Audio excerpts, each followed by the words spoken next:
division. And you can't get out to Division 4 if a Division 1 band comes along and steals the best players. Well, that's quite right, well. Yeah. But at the moment, the Corey band, as I said, are ranked number 1 in the world. Yes. We are ranked number 16, and we hope through our efforts this year to get up the rankings back into the top 10. We've been number 6 in the past. But because you're talking about brass band, let's talk about top division in Wales for a moment here. Because you're talking about Tredegar, you're talking about BTM, you're talking about Corey, there's Park and Dare, isn't there? You know. There's Park and Day band. Report, is it? Report, yes. Yeah. They're a very good band.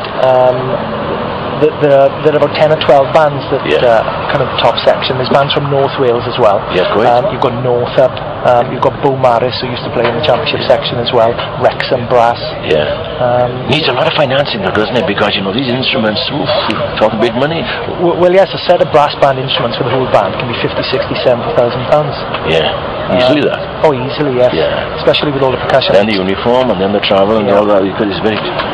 Yeah, and also you can't do much else, can you? How many times a week do you practice? We practice twice a week. On a normal week, but running up to competitions, we practice 3 or 4 or 5 times a week. Do you have, guest conductors coming down here? Well, we are lucky at the moment to have a professional conductor, a gentleman called Ian Porthouse. Yeah. And he lives up north at the moment, up the north of England, and he travels down.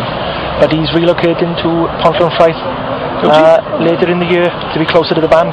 Yeah, well, let me tell you, brass banding, had to be given several ticks on the accolade front, because you bring youngsters forward, and if a youngster can't afford to buy an instrument, you sort of see to it, do you know? Well, that's right.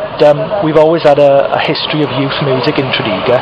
Tredegar Youth Band have been European champions and also British champions on 2 occasions. Yeah. And as a society, we provide free instruments, free music, and free tuition to any children who are interested. It's tremendous, isn't it? Really?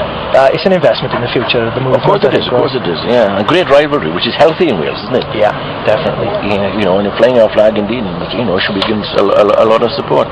And what about the social side then? Well, arduous, is it? It's really good, actually. I believe you've just been talking to Diane from Kids Are Us. Yeah.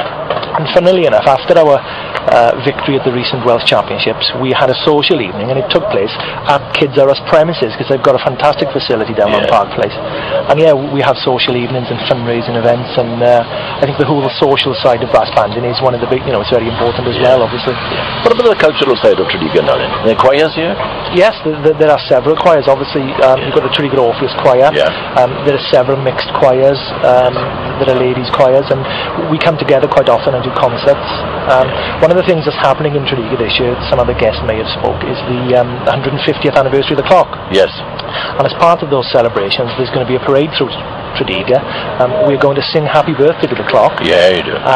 There's then going to be a bazaar in Bydwelty Park. Yes. And the band and many of the choirs are going to take part in that to celebrate it. Tremendous. Yeah, well, famous choirs here as well, but brass band, Tredegar. Well, good luck to you now. Thank you very much. In that, and do well in Europe as well. All goes well for not only this area, Tredegar as a town, but also for Wales generally. Yeah. And we'll hear some more, and I think it's going to be called photo, isn't it? I think so, yes. Anything goes. Thank you. Miss you nights, Westlife, miss you days as well. Tredegar has been absolutely marvellous. I've got a confession to make now. Okay, I'm openly going to say that for lunchtime I had egg and chips.